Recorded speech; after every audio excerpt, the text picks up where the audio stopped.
working 7 days a week and 24 hours. Yeah. Elle Russ, welcome to the show. Welcome to Become Your Own Superhero. I love it. I love the title of your show. I'm all over this white blazer, bare chest look. This is confident as fuck. That's my jam. And I'm so happy to be here and chat with you today. Well, thank you for the wonderful compliment. And Confident as Fuck is your latest amazing book, which is, well, it's been out for a little while now, but what an amazing read. I felt like I was reading my life. What made you write Confident as Fuck?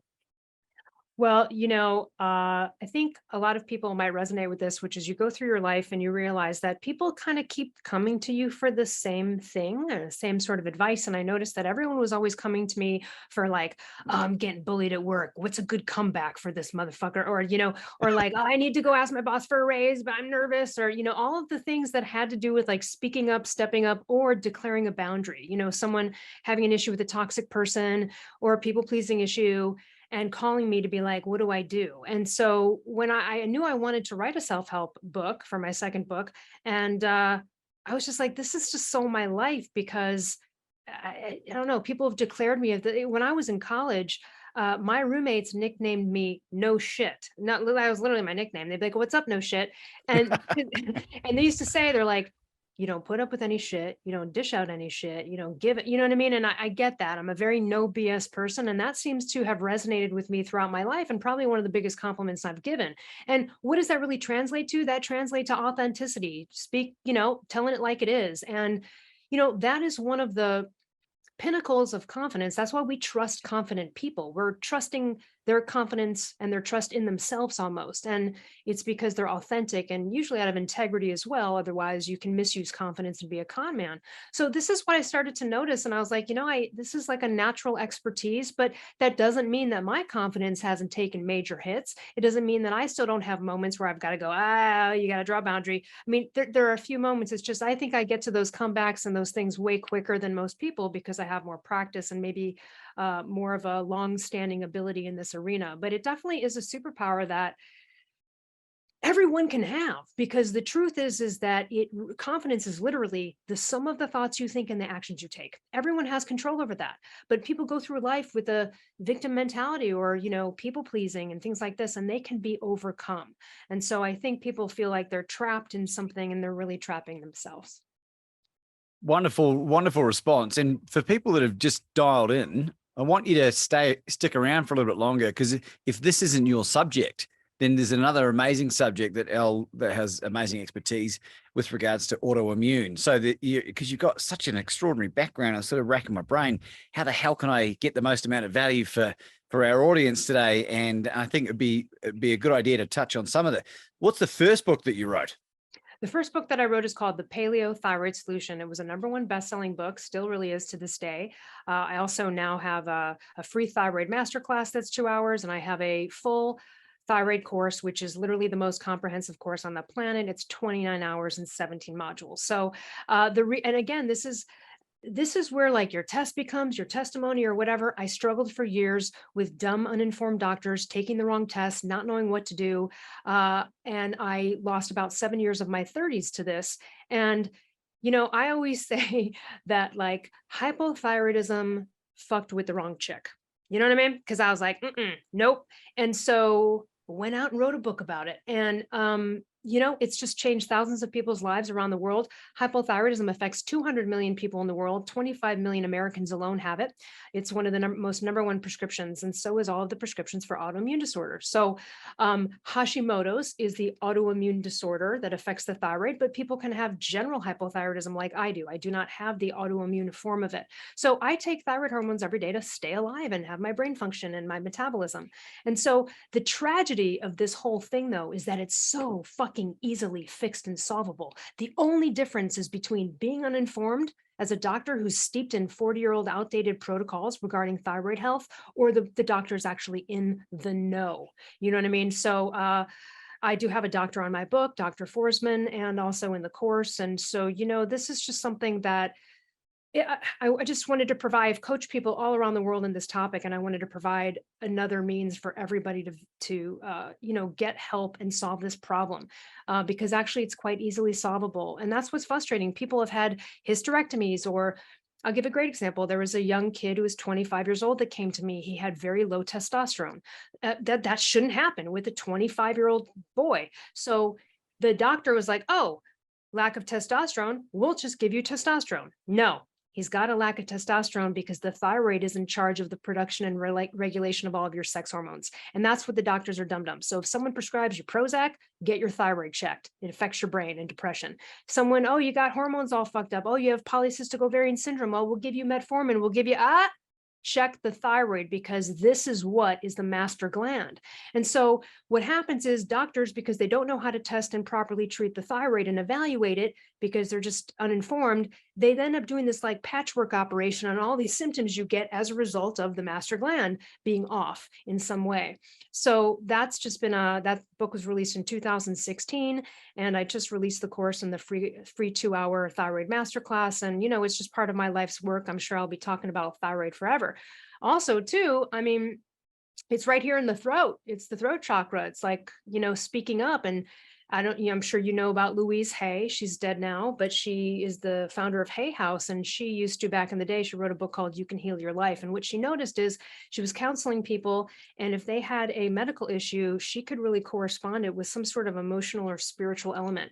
And so under hypothyroidism, she discovered that a lot of people who have it either are not speaking up, they feel like a little bit stifled, or they're not expressing their true creativity. Now, I'm not saying that that is going to solve a thyroid problem, but it is an interesting connection. Mhm. And then that kind of relates to confidence as well. So that was my first book. And yeah, second book on confidence. And, I've got more coming out. There's no shortage of books, my friend, that I have in my brain. So it's sometimes like, so they're coming. But yeah, they're great reads. There's so much free information out there with me talking about this, that people have even heard podcasts with me talking about thyroid and written me and been like, "Oh my God, that podcast, like that's all I needed. I went and got the tests and I figured it out." And it's like, great. I don't, I would love to sell books and courses, but if you can figure it out another way, my goal is to let's get people informed. And the problem is that since doctors are not informed, the patient has to be. And that's my main message is, if you have a disease, please don't put it completely into the hands of a fucking doctor.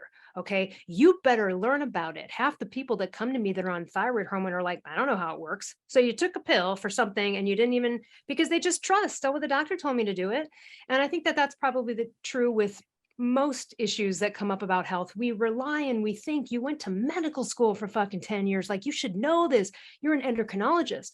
And the truth is that endocrinologists are the most uninformed. So it's a little bit, it's crazy making, but it's helped thousands of people around the world regain their health. And I'm sure I'll be talking about it forever. So yeah, that was my first book. That's so good. And you know what? I got a really good friend of mine in Australia, Tracy McBeath, she had Hashimoto's and she fixed it through diet. She used Yep. a carnivore diet and a few other things. But she's booked out. She's got no bandwidth to take on anymore. So it's great that I got another place because every man and his dog, well, mainly women, have got this issue with their thyroid, whether it be Hashimoto's or hypothyroidism. And I'm running out of resources. And you're right, like, because my background, I had an incurable autoimmune disease. I had GERD for 17 years, which I was on omeprazole and Somac and all the proton pump inhibitors. And I figured it out by watching a Joe Rogan interview with Dr. Chris Kresser. And Chris Kresser. Yeah, he's great. Right. And in fact, Dr. Al Dannenberg, I don't know if you know him, he just released I love Al. I've known Al from the beginning. He's one of the primal blueprint, primal success stories that we have. He's become a dear friend as well. And I gave an endorsement for his book, which is between Chris Kresser and Judy Cho. And I was just like, I was fangirling left, right, and said it was brilliant. But what happened when I fixed mine, I just cut gluten out and then ended up going down the rabbit hole with carnivore and started ultra running and all the other stuff, right? But like, now that I've got my energy back, now that's when I'm in creation mode. That's what I've been able to create nearly 170 episodes, a book, a mastermind, all this coaching. And it's a very similar pattern. Once you get your health back, then you can lean into your greatness. Do you think that's what's happened to you? Oh, absolutely. because of the way hypothyroidism affects your brain, because we have more receptors in our brain for T3, the active thyroid hormone, than anywhere else. So you're not depressed just because your body's falling apart. You know what I mean? And your hormones are off. You are literally can't think. You speak like a dyslexic. You can't find the words. You have messy handwriting because brain to hand dexterity is off. I'm an athlete. I was clumsy. I'm like knocking over my water everywhere. And you're like, what? This is not like me. And so it affects every system of the body, from your heart rate to your temperature. These things are all involved with metabolism and methylation and any other process you can imagine. So, and it's also such a low confidence thing. Usually people who have hypothyroidism have insidious weight gain. Now, some people don't, but that usually is a horrible thing too. So and you're trying and you're going to 10 doctors and people think you're crazy because you're not listening to doctors and no one's helping you. And, people kind of make you out to be a hypochondriac, and it's not a great place to like date from. Like, hi, I'm sick. I don't know what's wrong with me. I've seen 500 docs. Like, it really just, God, chisels away at your self-esteem and confidence. And so once you get beyond that and your brain's working right, and you have energy to actually go out and do things versus just spend all your time trying to solve a health problem, then this whole new life happens. And I'm sure you might have felt this way, but a lot of people who have a health issue that they've overcome, uh, wh- and I say, and this is my second book, some of the greatest gifts in life come wrapped in shit. That was one of them. I would never take hypothyroidism back. I would never go back in time and say that I didn't want that. Part of it is because the contrast of what I feel now, which is completely healthy, unhypothyroid, doing well, to when I was really sick. I sometimes feel that people who've never really had a serious chronic health issue, I don't even know, can they reach the levels of gratitude that other people who have been able to have the contrast of being horribly sick and defeated to now feeling vibrant and awesome. And that contrast, man, you never forget it. There are days when I'll be hiking to the top of a mountain, I'll have a thought or remember, I talk to a client who's expressing these depressing things about going through hypothyroidism, and I'll just be shedding tears of joy in that moment because I remember, almost makes me choke up now thinking about it. I remember I talk about it in my book. I was hiking with a friend and I thought I had to like go to the bathroom, and I went over to the side, and sorry for the TMI here, but blood clots fell out of my, what. That is horrible day. A horrible day for any woman. Your Wow. womanhood, it usually attacks, you have miscarriages, infertility, gynecological issues. That's your womanhood. Imagine, listen, I mean, look, if some guy's dick was bleeding, you guys would be on a helicopter to like, like the clinic of whatever. So, these are really horrible things that happen, and they really just, you feel your body's rejecting you, even though it's trying to save you. And so I appreciate the contrast because that gift is amazing. And then also, I mean, how would have I been able to help all of these people had this not happened to me? I think like I said, hypothyroidism fucked with the wrong person because I was not going to go down, and so being able to have Mark Sisson publish my book and get it out there and finally start to change lives is honestly one of my greatest achievements, I think. Well, I love that Mark Sisson story because like I'm not well known yet. I'm only relatively new in my entrepreneurial journey compared to, a big name brand. But I started cold calling and reaching out to my heroes, and I was able to get them on the show, and it kind of snowballed from there, right? Now I'm friends with them and having dinner at their house and staying at one of their houses now. Isn't that And fun? it's just so great. So because you didn't know Mark, how did you Oh, get Mark to write the forward and be involved in that book project?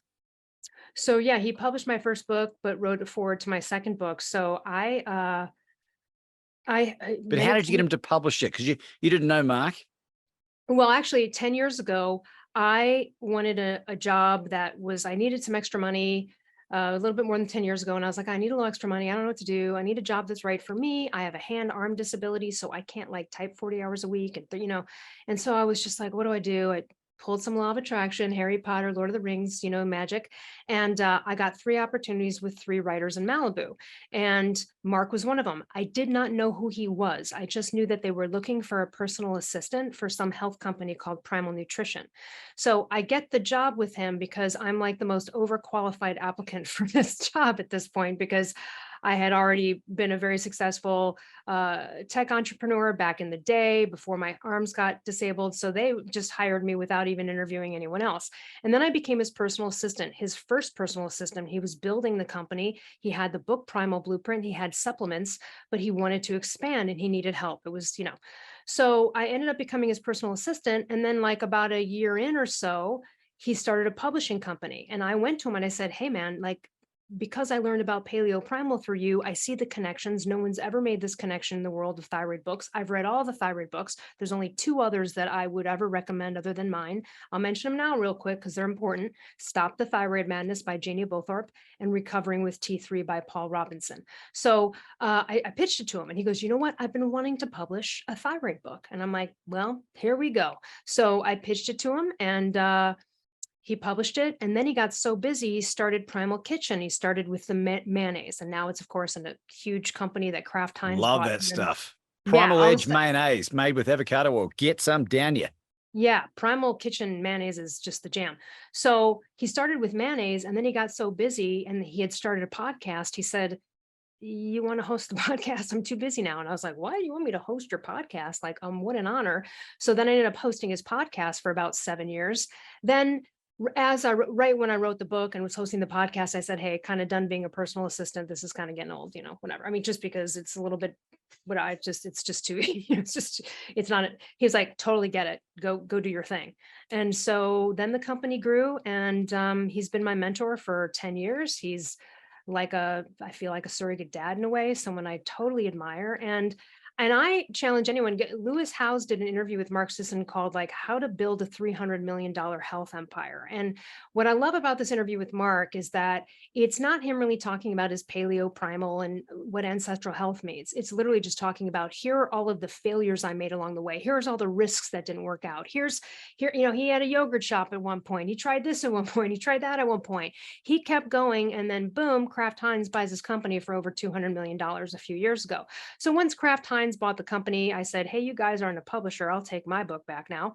And then also, Mark sort of is still a consultant, but he's moving on to other things. He's starting a barefoot shoe company this fall and has already sort of announced that that's what he's doing. So he's just continues to be an inspiration for so many people, not just for health and anti-aging, because he's 69 and has an 8-pack, but he looks fantastic. Yeah.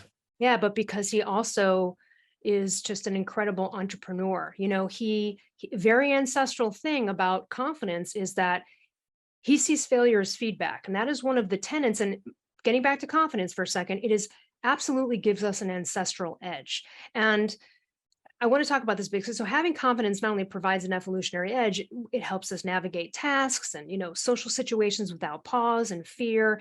And thus it propels us in the direction of our dreams. But the where we need to adopt our hunter-gatherer ancestors mindset is in this capacity. Nowadays, we have this luxury of wallowing in despair, self-pity, self-judgment, doubt. Not back in the day.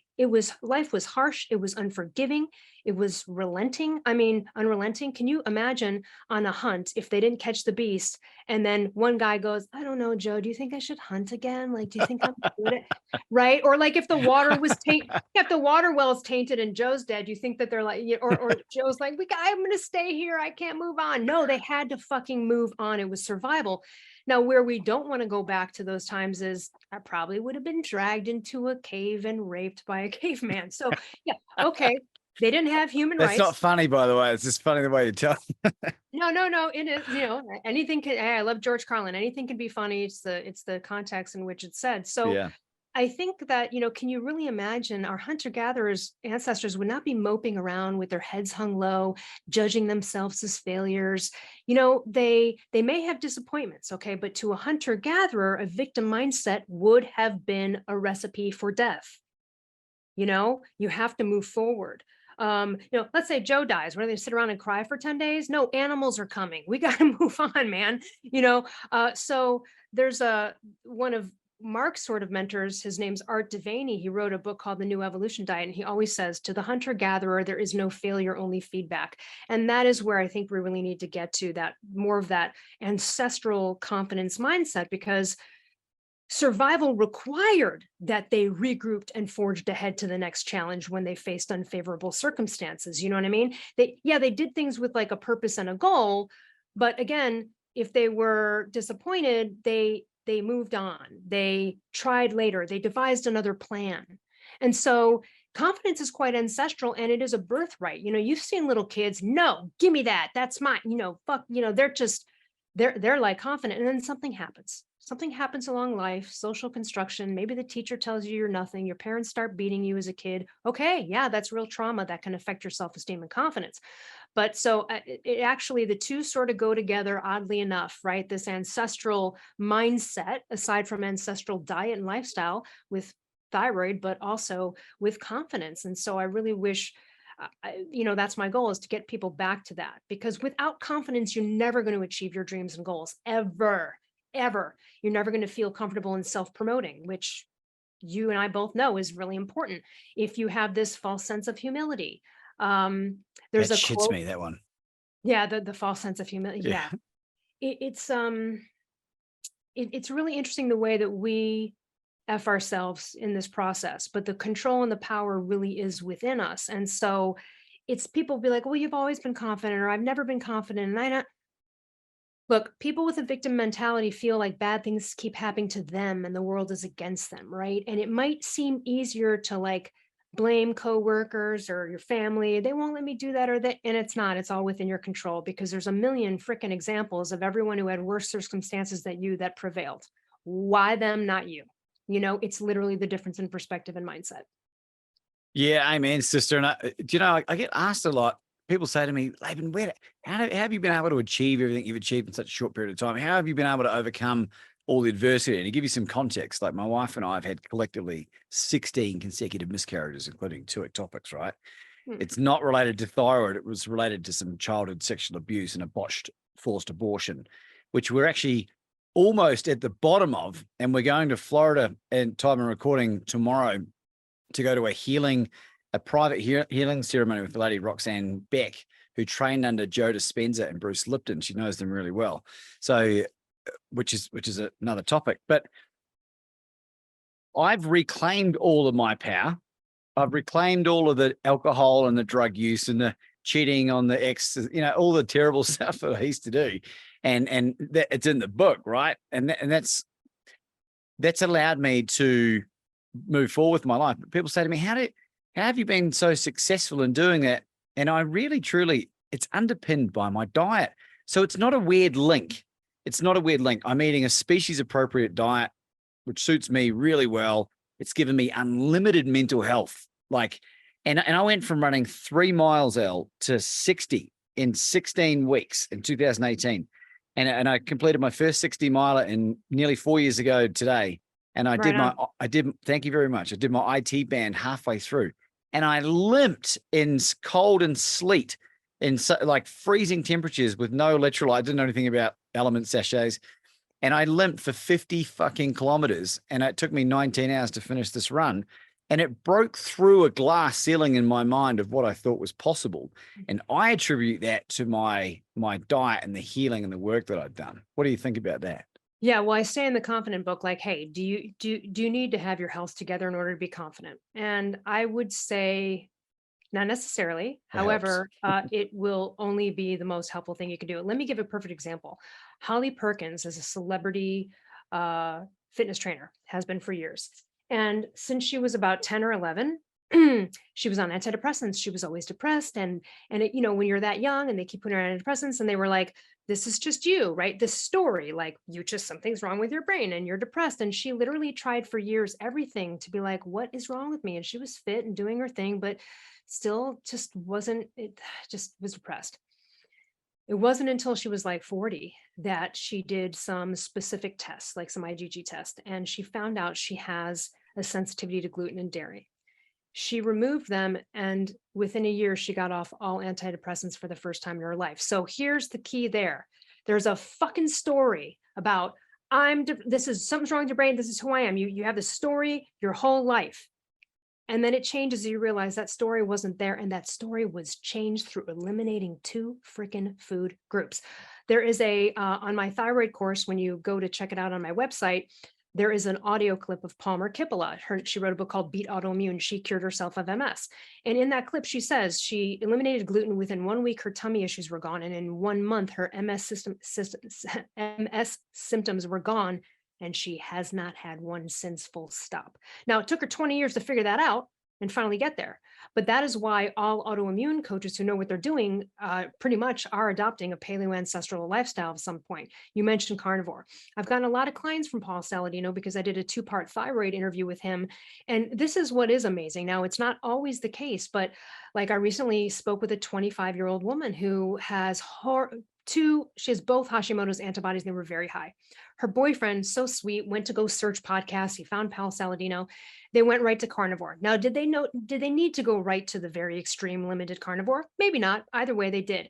It dropped her antibodies in half in 2 months, from like 600 to 250. Now, that is, I see this all the time, by the way. Okay. So anytime someone comes to me with autoimmune stuff, I'm like, all right, but are you eating gluten? And, it's a tough day when you have to tell someone, sorry, but like you're effing yourself every time you put that into your mouth.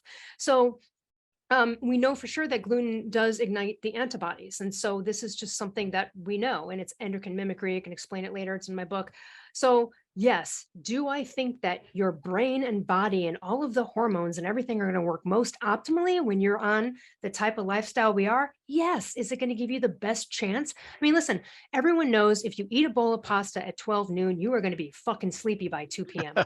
You're jacking up the glycemic index down. Now you have a drop. Well, how does that fare when you're an entrepreneur, man, or you're writing a book, or you need to be on fire with your mind? You know Yeah. what I mean? So yes, I do believe it's important, but look, could someone be obese and confident? Sure. Yeah. I mean, absolutely. Do I think it would be better if they maybe adopted a different diet, whether they lost weight or not? You know what I mean? The body image is not the thing. I'm talking about just more of the hormonal response of what's happening in the body. So, a lot of people, I'm a primal health coach. I was like the 5th person in the world certified by Mark Sisson, and now there's thousands. But, you know, there's so many stories, like, on Mark Sisson's blog for years, people would come on and be like, oh, you know what? I cured my skin disease, but the best part about it is I'm not obsessed with food anymore. When you're on the wrong eating paradigm and you're a sugar burner, carbohydrate dependent person, dude, that's just it. You got these dips all the time. This is not what our adrenal glands want. It is not ancestral. Um, our hunter-gatherer ancestors would not almost pass out and be hangry if they didn't eat for 5 hours, because ketosis would have kicked in and they weren't carbohydrate dependent sugar burners. So a lot of people misunderstand paleo as being, oh, it's just a food list. And then they do it wrong because they're not adopting the lifestyle parts of it too, which are great. You're eating a paleo diet, but you're still running 40 miles a week at a certain, heart rate level. You're in a glycolytic situation. And so that's the work of Mark Sisson and Brad Kearns, who wrote Primal Endurance, because they were, professional athletes their whole life. And they're trying to impart like, hey, there's another way to do this. You don't have to go by the old paradigm of shove a loaf of bread down your throat the day before the race. And so, we're learning about all these things in the past 10 years. Mark certainly is like the OG of it. But yes, I do believe it can help you with confidence in every way because of what it does to your brain and your neurotransmitters and all of your hormones and all of the, responses that you're aware of. Well, can I share something cool with you? Yeah. So I've completed 360 milers. I got medically withdrawn from one, which was 4 weeks after my first 60 miler. But in July of 2021, I ran my first 30 miler on 0 carbs, 0 sugar.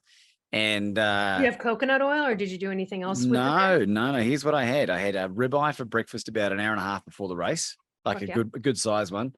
And I had half a gallon over the course of the race of homemade bone broth that had lots of spleen and liver in it. Not that you could taste it. And I had 10 sachets of Element salt sachets and Rob Wolf's company. Yeah, and 9 slices of Jarlsberg cheese, like that Irish cheese. And my ketones, I was fasted when I went into it, and they were I think it was 0.3 millimole when I started and 2.2 when I finished. And my blood sugar was 4.7 millimole when I started and 3.3 when I finished. And it was pretty slow. It took me about 6.5 hours, but it was the first time I'd done it. And I'm 5'9", and I was about 85 kilograms. So probably about 190 something pound. And people were like, you're going to die. Like, they didn't know anything, right? And my recovery, Elle, was twice, if not faster than any other previous run at that distance. Even with the weight that I was carrying, I was a bit heavier than my previous runs. Isn't that fascinating? That is awesome. And I am not completely shocked. And that's how our ancestors survived. Hi, everybody. There wasn't blueberry patches every week, everywhere they went. That they ate the animals, you know what I mean? It's amazing what a perfect human diet, CJ Hunt's one of my friends. He's the director. He's a great guest to have too. The guy's just so knowledgeable. He's about Mark's age. He's about 69 years old. He wrote a documentary called The Perfect Human Diet. And I challenge anyone, go find it. It's probably $1 on iTunes or free somewhere on Netflix at this point. And it's probably the best documentary on paleo primal health. If you don't really resonate with books or it might be harder to grasp, that is a great source for just kind of learning like more about this in a way that sometimes people, resonate with better. Say the name again. His name is CJ Hunt, and the book and movie is called The Perfect Human Diet. And even though the movie is maybe 7 years old or so, it is literally still one of the best documentaries that we have on paleo primal health. And he's an amazing guy. He's the kind of guy where if there's some article on something that looks shady where they're like, hey, eat potatoes. Potatoes have been found to be the best, like carb up, or like any of these, opposite views of what you and I know about nutrition. He used to be an investigative reporter. So I'll call him and be like, what the hell is going on with, and he looks back in the article, sees who the writers are, does his investigation. And he's come on the show many times to sort of break that down. His story is amazing. And and he also has a thyroid issue and he takes thyroid hormone every day. So yes, getting one's health together helps with mental health, but also emotional health. There's lots of people that go to Paleo Primal Ancestral because of how it basically Paleo Primal Ancestral, evolutionary, all the same thing. It is the most optimal when it comes to adrenals and blood glucose. And these things all go hand in hand with thyroid, but just forget thyroid for a second. Every single time, if you're a hypoglycemic sugar burner and you're like on that plane and 5 hours goes by and you're like, oh my God, I'm dying, which I used to be when I was that person. I'm sure you are. And then you shove food in your mouth and you go, oh, I feel better. Well, guess what? Someone coming down from heroin who does heroin is also going to feel better. That's not, so when people go paleo primal and get fat adapted, they are fascinated by the fact that they are no longer addicted to food, but also that they can go so much long without it, without being hangry, without wanting to murder someone. I remember just driving from Hollywood to Malibu when I was a sugar burner, and I'd have to stop at a grocery store and like go get some meat from the counter and shove it in my face because like my brain like hurt and was empty and was so hangry. I just didn't realize that I had caused myself to become hypoglycemic. So yes, all of this stuff will even out mood, right? Because you don't have these dips. You're not like the person that's bitching to someone and being nasty because you're hungry because you haven't eaten for 4 hours. We weren't meant to eat every 3-4 hours, So yeah, it's a very interesting, and the success stories are just out of this world. And like you said, even just for elements like carnivore and other things that are a deeper, more stricter situation, but can absolutely, I know people with Hashimoto's that literally can't eat a piece of lettuce or an apple without having horrible symptoms. Well, thank God they can just eat meat, because what else would they do? Yeah. No. This is a great segue because you can tell I'm probably a bit of a biohacker. And I love experimenting with my own body because I like to practice what I preach, right? More importantly. Yeah. Oh, I'm a human experiment too. I've done so many. Well, have you done any dry fasting? That I have not done yet. So I just read a book called The Phoenix Protocol. There's a guy I found on YouTube. He's in his 60s. No, he's 72. And he's documented 3 7 to 8 day dry fasts. And I've ordered a book that was translated from Russian. There's a number of studies coming out, and because you touched on it a little bit before, Elle, and it was about the sugar monster. So I'm 6 years clean from alcohol, longer for drugs and gambling and all the other stuff, it's a big deal. Thanks. But during times, particularly when we're going through all these, these miscarriages and my business was failing at times, like there was a lot of emotional eating. And from what I'm learning, there's a lot of parasites and stuff that's deeply ingrained that in our former like paleo ancestral days, because of the way we lived our lives, they wouldn't have been able to flourish as well as they have. The dry fasting component, once you do it long enough, and it has to be 7 days, and they talk about being medically supervised the first time after 5 days, sure, where those things die off, because once you remove the water, It kills them all off. And they talk about resetting your cravings and resetting stem cells and doing all this amazing stuff. So I am going to do a 7 to 9 day dry fast. And you're on your fucking own with that one, but report back and let me know. Well, I want to get a crew to document it, and I'm going to have it medically supervised. I'm going to get someone who's done it before. But isn't that fascinating? Because that people would say you die, you're going to die 3 days without water. It's all bullshit, right? Well, that's not also ancestral. They might not have come across something like that either. But again, whether they were getting some moisture from somewhere else or off of leaves or who knows. But yeah, there would have been times where hunter-gatherer ancestors would not have had water for many, many days or have been to carry it. That's also carnivore can be a great reset, like you're talking about. I'm not saying necessarily the parasite element, but I am talking about just a good reset. Once you are I've done a carnivore experiment, and then when you do something like that, you really are more conscious about what you're putting in your mouth once you decide to go off that carnivore reset and eat other things. It's more deliberate because it's like any drug, man. It's like it's like fucking cocaine, right? Once you get going, so here's one of the things with paleo primal people. Once they quit the shitty sugar, then like blueberries become even too sweet. But if you're eating crappy sugar and cake all the time, and look, I used to be that person. Blueberries are like so not at all enjoyable. They aren't sweet enough. You have to train your palate. And sometimes that means getting rid of all that stuff and doing a little bit of a reset. So I'm really curious to hear about your 7-day dry fast. I did talk to someone who said they were going to try it. Haven't heard from them. I'm assuming, yeah, maybe they're down by the water hole with Joe. Yeah. May they rest in peace. Well, I'm fascinated because what a powerful thing, because they talk about, there's a list of health issues that these scientific papers and these studies have been doing have got a 95% success rate in healing. And, well, it's part of that autophagy thing that essentially third grade explanation, the ability of your body to go take care of and attack and get rid of all the junk that's not needed because you're not eating. And, like Mark Sisson says, almost some of the best shit that happens in our body biologically is when we're not eating, which is why we shouldn't be eating every 2-3 hours. You need to give it a break. I'm for those resets, but I mean, still to this day, because I don't really eat until, let's see, it's 2 p.m. my time. I haven't had anything but coffee, man. I'm great. I'm feeling great. I'm not hungry. I don't, because I'm fat adapted. So, and then I won't, when I am hungry, have like a total meltdown where I want to murder someone. It'll just be like, all right, it's about to eat, time to eat soon. You know what I mean? So, but people who are sugar burners, if you told them to wake up and fast until 2 p.m., they'd like, couldn't make it. They couldn't, their brain or, it's just because they're not trained, which is why I do love Mark Sisson's book, The Keto Reset Diet, because they kind of go through paleo primal first, and then they're like, you know what, you need to take a freaking test to see if you are even worthy of going into ketosis.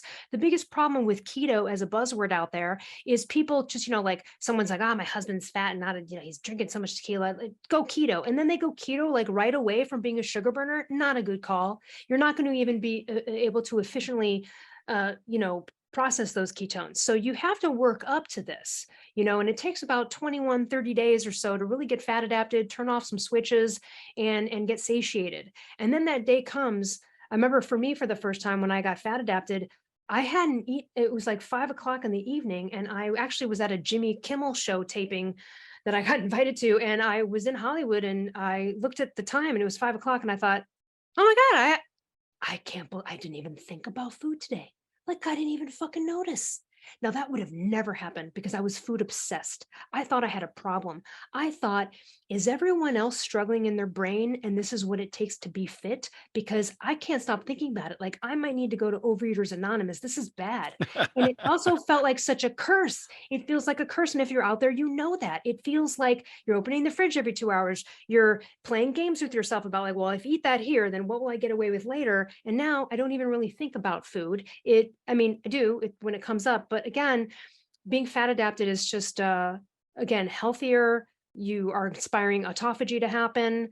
And so, yeah, I can only imagine any kind of fast, but a dry fast or whatever is going to really create more of that. It's funny when people, even vegetarians or whatever, people go on like a 3-day fast and they're like, oh, by the 3rd day I felt great. And you're like, why do you think that is? Because your ketones started kicking in. That's why.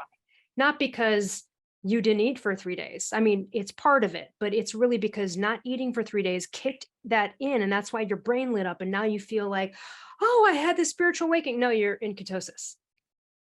Well, You can get there without having to, fast, right? it's a great point. And because I was pretty strict, I was probably 99% carnivore for 3 of those years.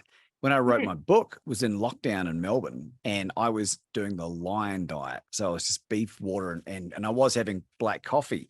So I'll let you read the book and let you see from a creativity point of view. And when people are listening to this and they haven't heard of any of the stuff we're talking about before, don't compare yourself to me or Elle, because That's this right. takes time, and the journey of 1,000 miles starts with a single step, right? That's But right. it's funny you mentioned the overeaters, because I actually attended some Overeaters Anonymous meetings at the end of 2019, and there was one guy that was in England. It was a virtual Wait, thing. real quick. Have you ever seen the show Little Britain? Sketch Yes. comedy show. Remember the Matt Lucas does that character? Like, I'm just laughing thinking about that character at the Overeaters, Weight Watchers or whatever he does, and he's always Yeah. belittling it. Anyway, just thought I'd throw it out there. I Yeah, figured yeah, probably yeah. might know about it. That is a great show. There was a guy who had been attending 5 meetings a week for 20 years, Mm, and he was still struggling. And I was like, get me the fuck out of these groups. This is just that whole victim mindset. And yes. then I managed to go Yes. and sort of figure it out. And I'm still a work in progress, Al, and I'm still fall for We wagon all from time are. to time. But do you remember your first transition from being carb adapted to fat adapted and that 12-day Yeah. transition period? It was that moment outside the Jimmy Kimmel when it was 5 o'clock and I hadn't eaten all day and I didn't even think about food and I had no idea. That blew my mind. Did you That suffer? Did you suffer going through Not at the all, not at all. That's why it was like an accidental thing. I just wow? that day didn't eat until 5 p.m. I mean, and then 5 p.m. came and I thought, should I should probably eat, right? I mean, and then I thought, or should I, if I'm not hungry? And then I ended up eating like after the taping at like 8 o'clock at night, which was weird. I normally wouldn't eat like that late per se, but that was the light bulb. And that took about 2 weeks for me. Now, some people can feel the satiation sooner. I did a lot of mistakes in my paleo primal journey when I first tried to become fat adapted. I was eating too many nuts, I just handful, you know what I mean? Too many calories, right? So you still can get fat on a low carb diet if you're eating more fat than you're burning, right? It may be Hmm. healthier metabolically, but that can happen too. So, and what's nice is that if you over carb and do these things and have moments, they don't affect you and you can get right back on the horse. You know what I mean? But if you eat shitty sugar for 3 days in a row, you're going to wake up that 4th day and you're going to be craving some cake. So at some point you do have to cut that off and go back to the baseline. The other thing too is when you are a sugar burner and you're carbohydrate addicted, often people have candida and candida fuels that. It messes with serotonin, but it fuels this like desire for these carbs. The other thing is when you're hypothyroid, you don't have any energy from the thyroid. You have no T3 or very low T3. So not only you're not burning fat, but your energy is coming from your adrenals being exhausted and pumping out cortisol and adrenaline. And your body's craving carbs. So it almost makes you a food addict, even if you weren't one before, because it's almost like your body's being like, you need fucking energy. Go for the grapes, go for go for like cake, so it's kind of crazy making because you have like almost an overeating disorder that you maybe never had and it feels uncontrollable and it feels inherent, but it's not because I'm here to tell you. And so is every success story that's been on Mark's Daily Apple blog for, 15 years. That is the thoroughfare that we see. Again, it's like, thank God I lost 100 pounds. I cured my skin disease, my autoimmune disease, but I no longer am obsessed with food. That is the biggest gift that I got from going paleo primal and getting fat adapted. And to this day, my family will question it.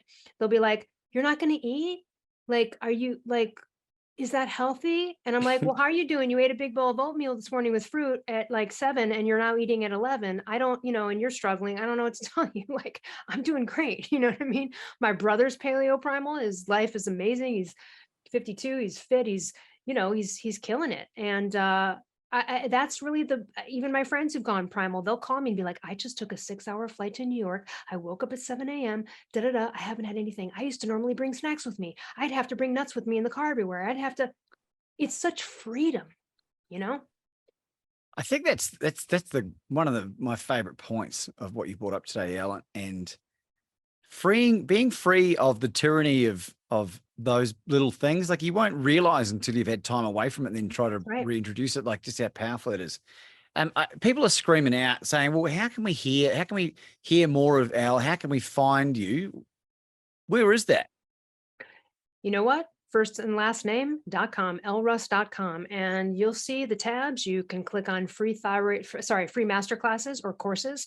I've got 2 free masterclasses, which I really welcome everyone to check out, because the Confidence Masterclass is a 90-minute video tutorial of me talking to you about confidence. You're going to get a lot out of that. Plus, it has a couple of free downloads. My free Thyroid Masterclass is 2 hours, okay, of just me straight up giving you all that I got there, plus 3 free downloads. So those free masterclasses are on my website, and same with the digital courses corresponding. So I have the Ultimate Thyroid course and the Ultimate Confidence course. Those are way more in depth. The Thyroid course, again, is 17 modules and 29 hours. That's basically a semester at college. It is the most comprehensive thyroid course on the planet. My Confidence course is 15 modules and about 14 hours. So it's a lot. You're going to get a lot out of it. They are very affordable priced. I wanted to make it so that my coaching could be more mainstream and affordable for people who can't afford to hire me one-on-one. And, I'll probably keep doing that as more books and more things come up. But really, it's just, I want everyone to live their best life. But more importantly, aside from the health stuff, you just won't ever achieve your dreams and goals without confidence, without self-esteem. So when I say confident as fuck, I don't mean being able to get there and speak to 50,000 people, because you could do that and not be confident. You could be a people pleaser in your real life. I've had those. I have examples in my book about that. So you could talk to a whole stage. Don't ever gauge someone's level of confidence and self-esteem just because they have an outward display of it. That's not necessarily true confidence. And don't ever gauge someone's confidence based on the fact that they're quiet, because some of the most confident mofos are the quietest people in the room. And so what I mean by confident as F is really inside and out. You can be very confident in all these areas, but there's some area you're shuffling under the rug. I have 2 people on my confidence course that are also fellow master coaches. You would hear them. They're very alpha female like me. They are extremely confident, but they'll tell you, I was confident in my work as a lawyer, but I couldn't speak up over here. There's usually some area that needs to be shored up or refined or cultivated when it comes to confidence and self-esteem. And so it's really from the bedroom to the boardroom. You're not going to get what you want, no matter what the situation is, unless you know how to speak up, declare boundaries, go for what you want. And I think that, again, that's probably the underpinning and baseline of any of my success that I've had, is because of that. And you can develop it. It's not like, and not everyone's going to be me. I don't expect people to be me and speak the way I do about things, but 85% of the world has self-esteem issues. Somewhere in someone's life, they got an area, can't speak up to my family. I know someone who can speak up and be direct in romantic relationships, which is often very hard for people, but can't do it in the workplace. I know a really famous artist who can be in front of his paintings at a showing and talk to people and blah, blah, blah, but can't go ask a girl out.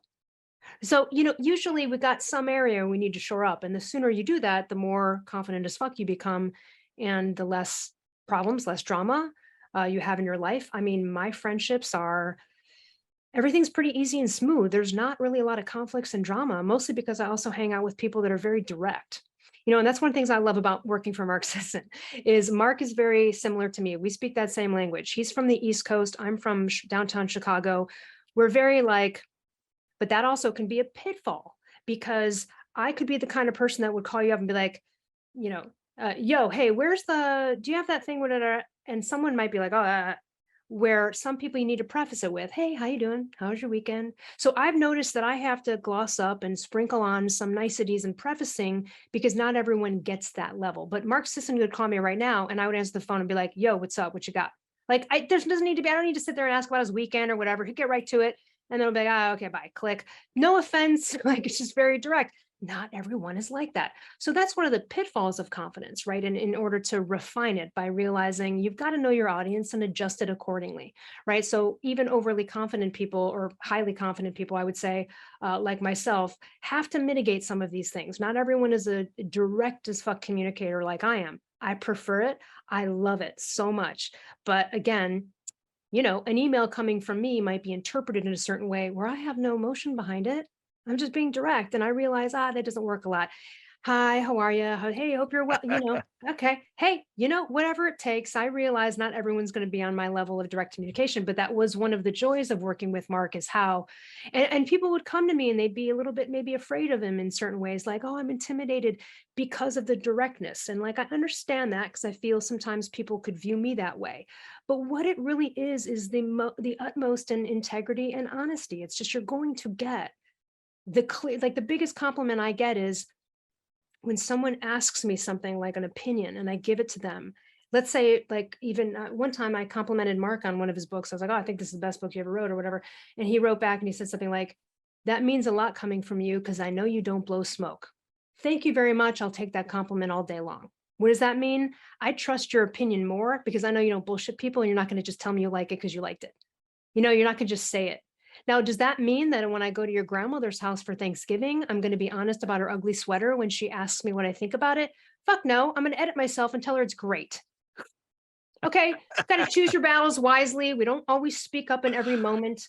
If there's a bully situation and it's looks like it might be physically dangerous, I would rather get my ego punched than my face. I might shut up. Right. So it's not about always forever. It's about gauging these things. And I think confident as fuck people choose their battles wisely. That used to be not a good skill of mine because I am ultra confident and I would just speak up or defend someone that, or just get out there. And I had to be more measured about, is that battle worth it? It's almost like I liken it to the first Jurassic Park movie, this idea that they could clone dinosaurs. Let's just put ourselves in a world where maybe that was really the case, that could happen. So the scientist asks, can we do this? The philosopher asks, but should we, even if we can? Right. And so that's kind of the distinction of choosing battles wisely. It's not always the best move to speak up. Sometimes you got to let it go. I love that movie. I fucking love that movie. I love that movie so much. I've watched that. Jeff Goldblum. Hey, talk about anti-aging. Jeff Goldblum, everyone go check him out. He's looking great. And he pretty much eats a paleo diet.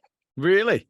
That's yeah, great. I heard him interviewed on the Dana Carvey and David Spade podcast, which I love because I'm a ex-comedy writer. Well, I still write comedy, and they were like, you look so good. I mean, he looks so good. And he said, he kind of listed what he ate, and it basically was a primal diet.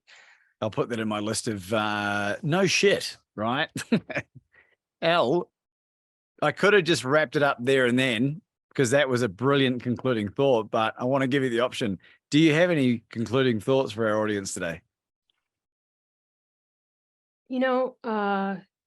You have to attend to the self-examination of yourself. And this is where, like, I do have a degree in philosophy and people would laugh at it all the time. What are you going to do? Be a basket weaver? Or what are you going to, so many jokes like the animated sitcom, The Simpsons has so many philosopher jokes. Like, like they'll show people at the welfare office, which, philosopher degrees. I actually feel it's one of the most, That's one of my favorite shows. That's one of my favorite shows. I'm always made, I was always made fun of for it, but I always stood by the fact that I thought it was the best degree because of the ability to pan the camera out, to solve a problem, to look at all aspects of something. We must do this inward with ourselves. So what I love about a philosophical mind is that it's the curious mind, just like I said before. Yeah, we can, but should we? Let's analyze all of the different tangents of what could happen if we do this and then make an assessment. And that critical thinking, which I believe our world, as we've seen in the past few years, has lacked in, I think that is the most important thing you can do, but it's a self-inquiry, journey. You've got to do it. So I don't care if it's podcasts you listen to that get you there or some self-help books or my course or whatever it is, get on it. Because no one's going to do it for you. And that's really the case. No one's going to do it for you. No one actually really cares about you but you. And you might go, well, that's not true, Elle. My family loves me. Yeah, they do. But when it comes to like propelling yourself forward to, accomplish your goals and dreams, you're kind of it for you. Even if you have help, you have to deliver. So I would just say that if anyone's out there with a health issue or a confidence self-esteem issue, or you just really want to be happier and have better relationships and be more successful, then you really got to get to it. And it's absolutely within your power. So, no more victim mindset, no more, it's impossible kind of thing. And I've seen this because I have testimonials and clients, and you can see, and sometimes it starts small. Sometimes it's speaking up to the hairdresser because you didn't like the way she cut her hair. And that sounds like a dumb thing to a lot of confident people, but for people that are working on this, that can be a very, like when you're a people pleaser, that is a very weird moment. I also just want to leave this lasting thought.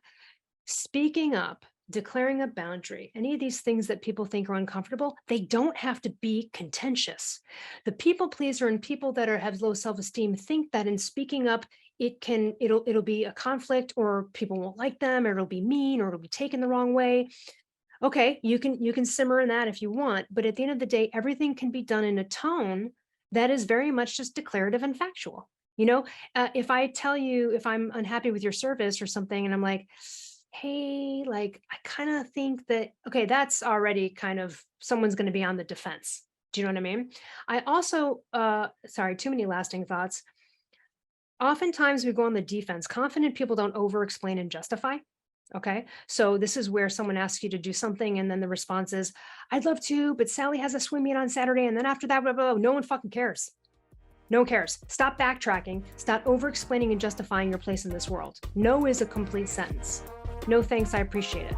You know what I mean? Whatever it is. So a lot of people are just, again, trying to fill the space and placating other people. And that's really not how you get ahead in life. Ladies and gentlemen, Elle Russ. I